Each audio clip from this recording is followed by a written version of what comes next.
Anywhere, obstruction of the road, obstruction of a project, obstruction of the legislature or parliament is not in the interest of the nation. And we'll be doing this service. Construction is the way forward. For that, we must all really rededicate ourselves to the cause of the nation. You are seeing today and yesterday. Yesterday I heard something. Today I saw the newspapers. When I saw the newspapers today, as the chairman of the upper house, as a person in public life for more than around 50 years, I feel saddened, deeply disturbed, perturbed about what is happening in certain legislatures in the country. What has happened yesterday in the Parliament of India. And I read that, I feel depressed. And heading, one of the reading newspaper heading is inside the members almost came to blows. Members of Parliament. What is happening? So this is not to criticize this party or that party. This is not to criticize this state or that state. And if you see the language that's being spoken by politicians against each other, thinking as if they are enemies, we should remember that we are not enemies. We are rivals, not enemies. మనం ప్రత్యర్థులమే కానీ శత్రువులం కాదు అనేటి మౌలిక సత్యాన్ని అందరూ గుర్తుపెట్టుకోవాల్సిన అవసరం ఎంతో ఉంది. పార్టీలు వేరు కావచ్చు, విధానాలు వేరు కావచ్చు, సిద్ధాంతాలు వేరు కావచ్చు, కానీ మనం అందరం భారతీయులమే. మన వేషం వేరు కావచ్చు, మన భాష వేరు కావచ్చు, వేషం భాష వేరైనా మనమంతా భారతీయులమే. మనందరం కూడా ఎవరికి నచ్చిన విధానంలో వాళ్ళు ప్రయత్నం చేస్తున్నాం దేశాన్ని, రాష్ట్రాన్ని, మన ప్రాంతాలను ముందుకు తీసుకెళ్ళడానికి. ఇలాంటి యొక్క స్ఫూర్తితో ముందుకు వెళ్ళాలి. ఈ దేశంలో పార్లమెంటులో, శాసనసభల్లో మహామహులు, great parliamentarians in parliament. We have a history of the contributions made by those great people, and also the great contribution made by legislators in our state, combined Andhra Pradesh. And what is happening now? The levels of debate, the acrimony, the animosity that has come into public life is really worrying. And we should all seriously be concerned about the same. ఆ ప్రమాణాలు ఏమిటి, ఆ భాష ఏమిటి, ఆ దూషించడం ఏంది? ఆ శాసనసభకు నిన్ను పంపిస్తే అక్కడ శాసనసభను బయట రాని సంగతి చూస్తాను. చొక్కాలు మడిచేది. అమ్మలక్కలు, అమ్మ అక్క ఎంతో పవిత్రమైన తల్లి తండ్రి, వాళ్ళని తీసుకొచ్చి చర్చల్లో మధ్యలో మాట్లాడేది. ఎక్కడిది ఈ సంస్కారం, ఎందుకు వచ్చింది? ఇదేదో ఒక దగ్గర జరుగుతుంది అనుకోబాకండి, ఒక రాష్ట్రంలో జరుగుతుంది అనుకోబాకండి, చాలా దగ్గర ఇదే పరిస్థితి. కొద్దిగా degrees of difference, that's all, degrees of difference. So this is a very very negative trend, very disturbing, very distressing. We should see to it that we correct this. That's why, and also, as I always say, that's one of my most favorite advice to the youngsters and people of India. If you really want to select and elect leaders, you must select and elect leaders by character, caliber, capacity, and conduct. 4 C's are very important. But unfortunately, some people, the latest trend is, latest means not yesterday, today, or last year, last before year. In the recent years, the trend is, forget these 4 C's, character, caliber, capacity, and conduct. Bring the other 4 C's, caste, community, cash, and criminality.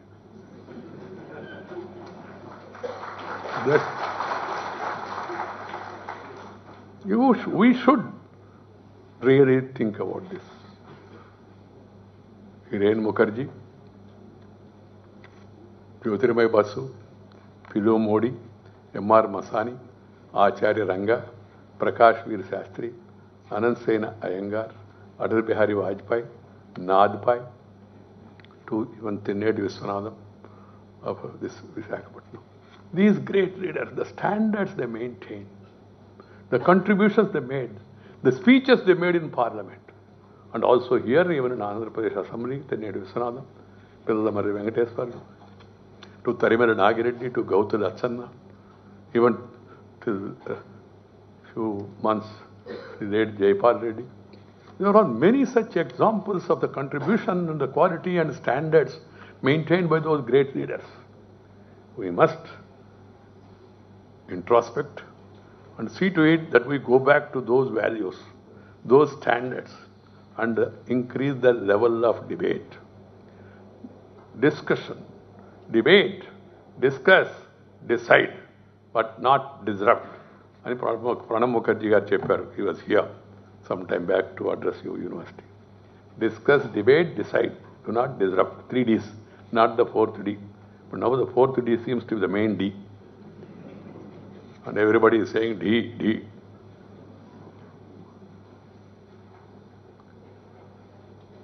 And there, in a democracy, there will be difference of opinion. Bound to be difference of opinion.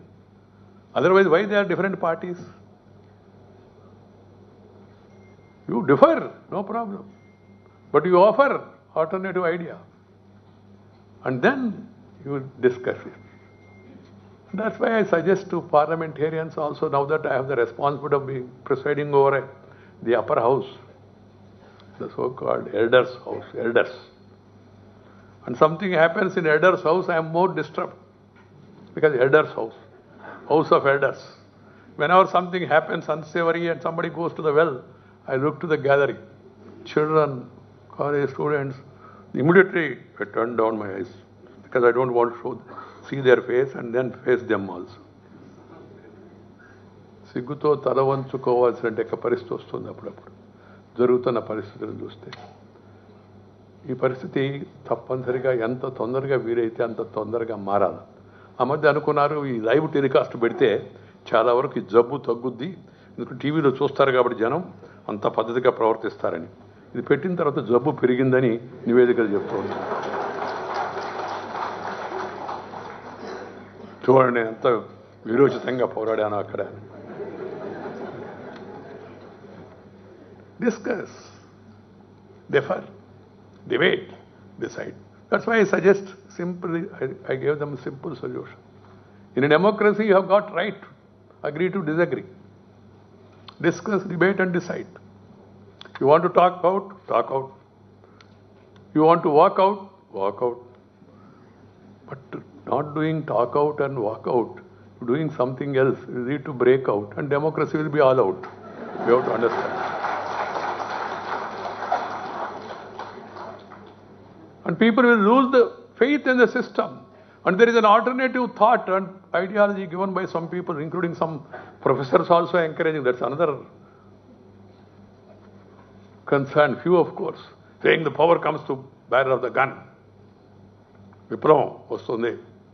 విప్లవం ఏమొస్తుంది? తుపాకీతో విప్లవం వస్తుంది, పొగ వస్తుంది. In my own way, if I have to say it in a lighter, ordinary way to make the people to understand. Ballot is more powerful than bullet. Through ballot, you can change a prime minister, chief minister, very popular. But bullet, you can kill some people and tomorrow you will also get killed. And then you offer a policy, condolence for the dead and compensation for the survived. That cannot be a policy. That cannot be. That's why I say, let the government propose, let the opposition oppose, and let the house dispose. That is, house means parliament or assembly. That is the way forward. There is no other way. You can't physically change. And you have to be very cautious, conscious about the institution. You are a leader. Lakhs and crores of people are looking to parliament, to assembly, to the leaders. What they speak, what they say, what they do. And they get inspiration, these children must be looking at to the Rajya Sabha proceedings, Lok Sabha proceedings, assembly proceedings and all, to get inspiration. What sort of inspiration we are giving to them? If you are about to come to blows, but for the fact the speaker has adjourned the house, what would have happened? So this best way is this. Agree to disagree, talk out, walk out. Let them propose. You want to oppose, oppose. Let the house dispose. In a democracy, mandate of the people. The numbers also are equally important and you have to respect it. in whatever manner it is, and wait for your turn. Some people complain, sir, there is no tolerance nowadays in the country. Yes. Now there is a growing intolerance towards the mandate of the people. ప్రజల తీర్పుని 5 ఏళ్ల పాటు భరించాలి బాబు. నేను 50 ఏళ్ళు రాజకీయంలో ఉంటే ప్రజా జీవనంలో సుమారు చిన్నప్పటి నుంచి సుమారు దాంట్లో ఒక 40 ఏళ్ళు ప్రతిపక్షంలోనే కూర్చోండి. పోటీ చేసిన ప్రతిసారి ఓడిపోవడమే, మళ్ళా మొదలుపెట్టాం. ఈ విశాఖపట్నంలో చాలాసార్లు నేను ప్రచారం చేస్తూ ఉండి తిరుగుతూ ఉండే. 80లో గుర్తొస్తుంది నాకు. ఈ ఊరిలో 48 రోజులు ఉన్నా నేను కార్పొరేషన్ ఎలక్షన్లో పార్టీ గురించి రాయడానికి. గోడల మీద రాసి జెండాలు బట్టి మైకు పట్టుకొని అరిసి తంటారు పడి నేను చేరినప్పుడు రాజకీయంలో చాలామంది చెప్పారు, ఇదేందయ్యా ఆ పార్టీలో చేరేవా అన్నాడు పెద్ద ఆయన. ఏమయ్యా అన్న, అది చదువుకున్నాడు పార్టీ రాబోయా, దేశంలో ఎక్కువ మంది చదువుకోలేదన్నాడు. మా నెల్లూరు భాషలో చదువుకున్నాడు పార్టీ, అది ఎక్కువ మంది చదువుకోలేదురా దేశంలో, అందుకని ఎప్పుడు గెలవదని. ఆ తర్వాత మళ్ళా ఇది టౌన్ వాళ్ళ పార్టీరా అన్నాడు. ఈ దేశంలో గ్రామాలు ఎక్కువరా, ఇది ఎప్పుడు గెలవదా అన్నాడు. ఒక్కొక్కరు ముందుకెళ్ళి ఆయన భాషలో ఇప్పుడైతే మనం తొగ్గు వేసుకొని మన ఆ సంఘాలంతా ఖండించాయి. ఇది బ్రాహ్మణులు వైశ్యులు వ్యాపారస్తులు వాళ్ళ పార్టీరా అన్నాడు. గమ్ముగా అన్నా పెద్ద ఆయన కదా అని. ఆఖరిని ఇంకో మాట చెప్పాడు, ఒరే అభయ అది శాఖాహారుల పార్టీరా, దాంట్లో చేరుతున్నాం. పెద్ద ఆయన మా పెద్ద మంత్రి, మంచివాడు కూడా ఆ రోజు ఆయన. అక్కడి నుంచి తంటాలు పడి అక్కడ దాకా చేరుకున్నప్పుడు అక్కడ దాకా వేరే నేపథ్యమే లేదు, వేరే నేపథ్యమేమి లేదు. పథ్యం ఉండి పద్ధతి పాటించబట్టి అక్కడ దాకా చేరుకు. మా ఇంట్లో ఎవరు రాజకీయాల్లో లేరు, వాళ్ళ ప్రోత్సాహం లేదు, నాకు ఉత్సాహం మాత్రం ఉండింది. నేను నమ్మిన సిద్ధాంతంలో దాని ప్రకారం ఉంటే ఇక్కడికి వచ్చాను. మామూలు చదువుకున్నా నేను, కాన్వెంట్ మొహం కూడా చూడలే, వీధి బళ్ళే చదువుకున్నా. అని ఇది ఇప్పుడు కొత్తగా దాకా శివరామకృష్ణ గారు మాడుతుంటే నాకు మనసులో సంతోషం వేసింది. ఆయన వీలైనంత వరకు ఇతర భాషా పదాలు లేకుండా మాతృభాషలోనే మాట్లాడారు. వైస్ ఛాన్సలర్, ఉపకులపతి ఎంతమంది మాడగలుగుతున్నారు. మాస్టర్ కూడా తెలుగు చాలా మాట్లాడాను. నేను తెలుగులో మాడలేకున్నాం. నేను ఇందాక ఎక్కడేదో మాడుతూ మా మిత్రుల ఇంటికాడ కబురు, పాత మిత్రులు అందరం కలిసి కూర్చొని కబురు చెప్పుకొని మంచిగా భోంచేసి విశాఖపట్నానికి వస్తే ఒక మంచి అడ్వాంటేజ్, మంచి భోజనం పెట్టేవాడు ఉన్నారు ఇక్కడ. మంచి భోజనం అంటే 5 స్టార్ భోజనం కాదు, ఆ 5 స్టార్ బాగా స్టార్గా ఉంటుంది, లోపల ఏముండదు.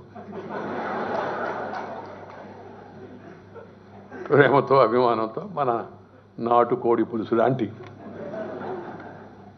మన ఇళ్లతో చేసుకునేటే రుచులతో అనుకుంటే మాడుతూ నేను పాత రోజుల గురించి చెప్తా.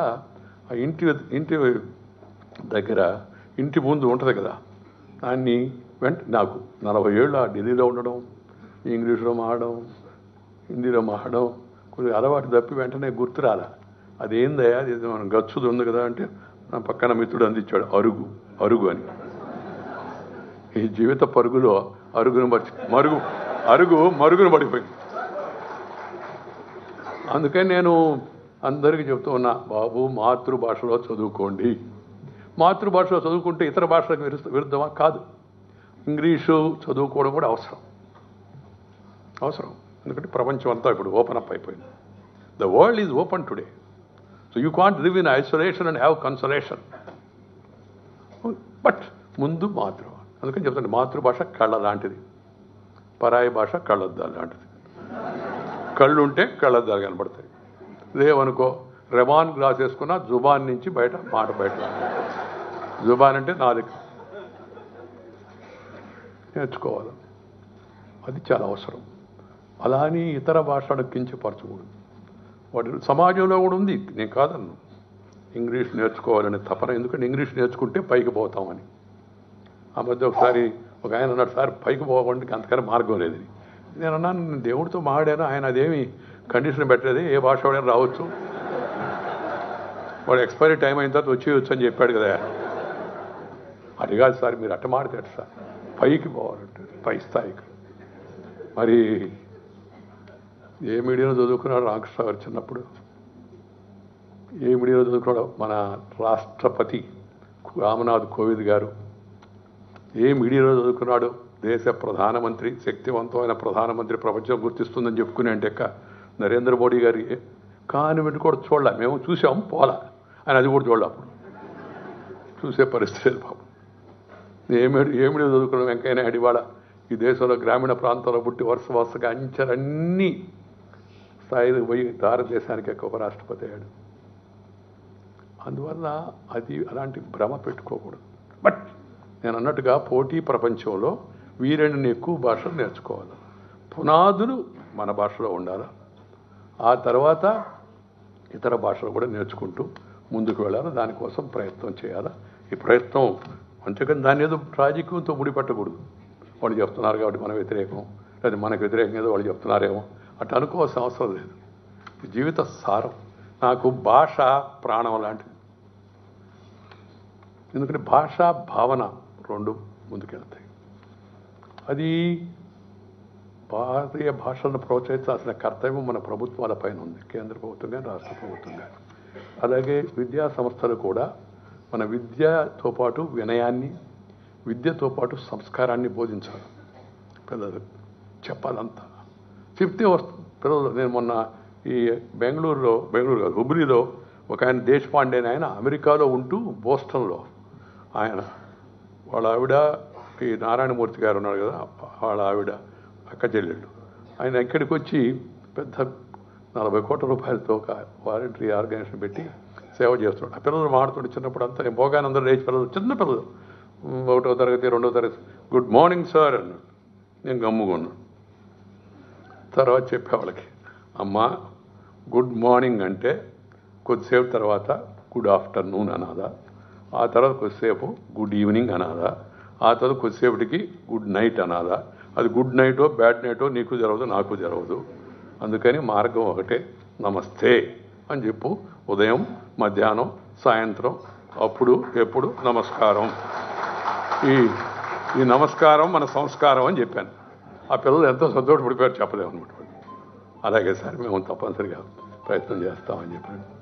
ఎందుకంటే మన కట్టు, మన బొట్టు, మన మాట, మన ఆట, మన పాట, మన భాష, మన యాస, మన గోస, ఆఖరికి మన తిట్టు కూడా అది ఎంత సుందరంగా ఉంటుందో. పనికి మాలిన విధవ అంటారు. అదే ఇంగ్లీషులో చెప్పామనుకోండి, వినాలంటే కొద్దిగా కష్టంగా ఉంటుంది. ఆ నేటివిటీ, దాన్ని ఆస్వాదించడం చాలా సంతోషకరమైన విషయం. ఈ కొత్త కరికులం ఏదైతే కేంద్ర ప్రభుత్వం ఇప్పుడు కస్తూరి రంగన్ కమిటీని పెట్టిందో, దాంట్లో చరిత్ర పైన, సంస్కృతి పైన, మన సాంప్రదాయాల పైన, మన విలువల పైన దృష్టి ఎక్కువ పెట్టాలి. కొత్త విద్యా విధానం తీసుకురావాలి. మన మంత్రి అవంతి శ్రీనివాస్ గారు కూడా విద్యారంగంలో పనిచేస్తూ ఉన్నాడు కదా. అందుకని ఈ new emerging trends, new opportunities, new టెక్నాలజీస్ను బోధిస్తూనే అసలు పరిపక్వమైన మన భారతీయ సాంప్రదాయాన్ని కూడా మన పిల్లలకు మనం తెలియజెప్పాల్సిన అవసరం ఎంతో కూడా ఉంది. ఈ methods of instruction, leveraging the endless possibilities of information technology. ఈ ఇన్ఫర్మేషన్ ఎంత వేగంగా ముందుకు వెళుతుందో. But remember, information with confirmation is more than an ammunition. Information with confirmation is more than an ammunition. So అందుకని ఆ ఇచ్చే సమాచారము సరైనది అయి ఉండాలి, వాస్తవంతో కూడుకున్నదై ఉండాలి. అందుకని మన విద్యా వ్యవస్థలో గణనీయమైన మార్పులు రావాల్సిన తక్షణ అవసరం ఉంది. మన చరిత్ర, మన సంస్కృతి, మన సాంప్రదాయాలు బోధించడంతో పాటు విలువలతో కూడిన విద్యను రేపటి భవిష్యత్ తరాలకు అందించాల్సిన అవసరం ఉంది. ఇలాంటి విద్యా విధానం ద్వారానే విద్యార్థుల సానుకూల దృక్పథం, పాజిటివ్నెస్, దేశభక్తి అంటే ఏది చర్చ జరుగుతుంది. ఇప్పుడు ఇన్ని సంవత్సరాల తర్వాత ఇంకా దేశభక్తి ఏందని మనకు చాలామందికి అనుమానం. దేశభక్తి అంటే భారత మాత ఫోటోకి దండం పెట్టి భారత మాతకి జై అంటే జై అయిపోదు. 130 కోట్ల మందికి జయ హో. ఇది భారతదేశంలో 130 కోట్ల మందికి జయ హో. వాళ్ళు ముస్లింలు కావచ్చు, క్రైస్తవులు కావచ్చు, హిందువులు కావచ్చు, ఫార్వర్డ్ కావచ్చు, బ్యాక్వర్డ్ కావచ్చు, అందరికీ జయమొగ్గాక. జయం ఎట్టవుతుంది? వాళ్ళకి మేలు చేస్తే అవుతుంది. వాళ్ళందరినీ శ్రద్ధగా చూసుకోవాల్సిన అవసరం ఉంది. వాస్తవాలు తెలుసుకోవాలా, చరిత్రను తెలుసుకోవాలా, భారతీయులను మనం గౌరవించుకోవాలా, భారతీయుల్లో ఎవరిని తక్కువ ఎక్కువతో చూడకూడదు, మైనారిటీ మెజారిటీని విభజించకూడదు. ఒక్కసారి 1947 స్వతంత్ర అనంతరం ఎవరైతే పాకిస్తాన్కు వెళ్లకుండా భారతదేశంలో ఉండిపోయారో వాళ్ళందరూ భారతీయులే. Irrespective of caste, creed, sex, religion and region, India is one. ఈ విషయాన్ని మనం గుర్తుపెట్టుకోవాలి. There should not be any discrimination. I am the chairman of the Rajya Sabha. I was just watching in the recent past, of course, I refrained from making comment about the CAA. What is CAA? CAA do not discriminate Indian citizens. భారతీయులు పౌరులు ఎవరి పట్ల వివక్షత లేదు, అందరికీ ఒకటే. బయట నుంచి వచ్చేవాళ్ళు ఎవరుతున్నారో వాళ్ళు ఎవరైతే అక్కడ ఆ దేశంలో పీడింపబడ్డారో మన పొరుగు దేశాల్లో, వాళ్ళ చరిత్ర మనకు తెలుసు. ఆ పొరుగు దేశాల్లో ఏం జరుగుతుంది. అవి మత రాజ్యాలు. మంది మతాలకు అతీతమైన సర్వధర్మ సమభావన కలిగిన రాజ్యం. మనం దాన్ని సెక్యులరిజం అంటాం ఇప్పుడు ఇంగ్లీష్లో, కానీ వాస్తవంగా మనందరం సర్వధర్మ సమభావన పాటించే దేశం మంది. అందువల్ల మనం ఎప్పుడు ఎవరిని వేధించలా, పీడించలా. చూడండి మీరు, నేనే చెప్పాను కదా, 5% జీడిపి మంది, తర్వాత ప్రపంచానికి విశ్వగురు, నేను ఖగోళ శాస్త్రం ఉండింది మనకి, ఆర్యభట్టుడు, భాస్కరాచార్య, చాలా విషయాలు చెప్తున్నాం. కానీ ఎప్పుడు మన దేశం ఎవరిపైన దండయాత్ర చేయలేం. దండయాత్ర చేసే మనస్తత్వం మంది కాదు. We never have the expansionist ideas. We don't believe in colonialism. We believe in వసుదైక కుటుంబకం. సర్వే జనా సుఖిన భవంతు. కలిసి జీవిద్దాం, కలిసి ముందుకు సాగుదాం. Share and care is the core of Indian philosophy. I'm trying to talk about philosophy before a philosophy professor. Share and care is the core of Indian philosophy. So we don't, but they are doing it. So when our people, originally who are Indians, if they are discriminated, it is our duty to take care of them. This has been what, and if you go through the act, if you read the act, there is no mention of any discrimination to Indian citizens. This has to be understood. So any legislation that is passed, I appeal to the people first to study, understand, and then move on. Kashmir 370 కానీ, లేదా triple తలాక్ కానీ, లేకపోతే ఇప్పుడు CAA కానీ, లేకపోతే ఇంకా అనేక registrations, ఇవన్నీ కూడా ప్రజలు అధ్యయనం చేయాలి, చూడాలి. అది చెప్తారు. But there are people vested interest who create sort of a negative opinion about India. Lot of disinformation campaign is going on against India about Kashmir. Kashmir is an integral part of India. There is no question of giving an inch of Kashmir to anybody. However louder they may cry, shout. ఈ పాక్ ఆక్రమిత కశ్మీర్ కూడా భారతదేశంలో అంతర్భాగమని భారత parliament సార్వభౌమిక parliament ఇంతకుముందు ప్రకటించింది. So దాని మీద ఇప్పుడు చర్చ ఏంది? ఆ పక్క దేశం వాళ్ళ పనులు వాళ్ళు చూసుకోకుండా పొద్దున్న లేస్తే ఇదే మాట. అన్నం లేదు అంటే అక్కడ కశ్మీర్ మనకు వచ్చేస్తే అయిపోతాయని. పాకిస్తాన్ అన్నం లేకపోతే కశ్మీర్ వస్తే కాకపో వాళ్ళకి అన్నం వస్తుందా, నిరుద్యోగం పోద్దా, కావాలని వాళ్ళు అది ఒక policy. That's a different matter అనుకోండి. అలాగే వివక్షత ఉండకూడదు మహిళలకు అంటే అందుకని దాని చట్టాలు తీసుకుని. I was presiding officer when this bill was introduced about Article 370 abrogation, which was a temporary clause in the Constitution. Temporary, తాత్కాలికమైంది. 70 years are over, still temporary. So temporary, we must put an end to this అనుకొని parliament చట్టం వచ్చింది. నేను అనుకున్నాను వీళ్ళకి ప్రభుత్వం వాళ్ళకి ఏమైంది, రాజ్యసభలో మెజార్టీ లేదు, ఇక్కడ పెడుతున్నారు ఏంది అనుకున్నాను నేను. రాజ్యసభలో చర్చ జరిగింది. చర్చ జరిగిన తర్వాత ఫైనల్గా పార్లమెంట్ రాజ్యసభ 2/300 మెజార్టీతో దాన్ని ఆమోదించింది. ఇప్పుడు కొన్ని దేశాల వాళ్ళు మన అంతర్గత విషయాలపైన వ్యాఖ్యానిస్తారు. పార్లమెంట్ చేసే చట్టం సరైందా కాదని. Otherwise that has provoked me to make a statement on the floor of the house. And I would like to reiterate, no country has any business to interfere in India's internal affairs. We're capable to decide and move on. Yes, మన దేశంలో difference ఉంటాయి, తప్పే ఉంది. Protest చేసి ప్రజాస్వామ్యంలో protest చేసే హక్కు ఉంది అందరికి. డిసగ్రీ హక్కు ఉంది. Disagree agreed, dissent agreed, but disintegration not agreed. Simple. This has to be understood by all. అందుకని ఈ దేశభక్తి అంటే దేశంలో ఉన్న ప్రజలందరి పట్ల వివక్షత లేనట్టు ప్రేమ, అభిమానం, ప్రకృతిని కాపాడుకోవడం, ప్రకృతితో కలిసి జీవించు, ప్రకృతిని రక్షించు, అది నిన్ను రక్షిస్తుంది. Love and live the nation. So in the future, all of us, we have to respect the nature. Nature, culture together for better future. For our better future, we must live with the nature. This is another advice of mine to you all students. And also discipline, hard work. Discipline, hard work, dedication will take you to further heights. So all of us should really move in that direction. And also we must also develop scientific temper in our children. Technology upgradation for our children. And also practicing Indian arts, Indian music, Indian dance, all these things that will keep you very happy all the time if you really develop your children also. ఈ పోటీ ప్రపంచంలో ఎదుర్కొనే సమస్యలను సామర్థ్యాన్ని ఏర్పాటు చేసుకుంటూ మరొక పక్క మనము మన సంస్కృతిని మన సాంప్రదాయాలను మనం అందరం కాపాడుకోవాలని మీ అందరికీ కూడా మనవి చేస్తూ ఈ 21వ శతాబ్దం తరగతి గదులు 4 గోడల మధ్య పరిమితం కాకూడదు. They must go open. Children must live with the society, must also visit the rural district. I am very happy to learn that the government have decided to let the top 100 institutions in the National Institution Ranking Framework to start full-fledged degree-level online education program for students of deprived sections of the society. We need to overhaul and democratize our entire education system taken to the masses. We must take care of the suppressed, oppressed and depressed people. That should be our priority, Antyodaya. Then the youth of the country, you are reading, as I told you, many transnational corporations and business enterprises in foreign countries. We must nurture and foster the same entrepreneurial spirit. Now we are in a new age. Incubation, innovation, startup, stand-up. I remember only stand-up when I used to go late to school. Teacher used to say stand up on the bench.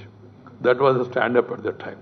Now stand up on your own with new knowledge, new innovation, and also out-of-box ideas. So we must make our children to do it. I'm very happy this Geetam Institute is really maintaining standards and also raising the level of understanding of our children. They should continue, and the great inspiration given by Murthy Garu, it has to be remembered and then it has to be taken forward. My dear youngsters, let me once again congratulate Professor K. Ramakrishna Rao Garu. I am confident that he would continue to be the guiding light to many young people. I also applaud the Geetam University for facilitating this beautiful gathering here. I wish this university, its teachers, staff and students all the very best in their future endeavors. Thank you very much. Namaskar. Jai Hind.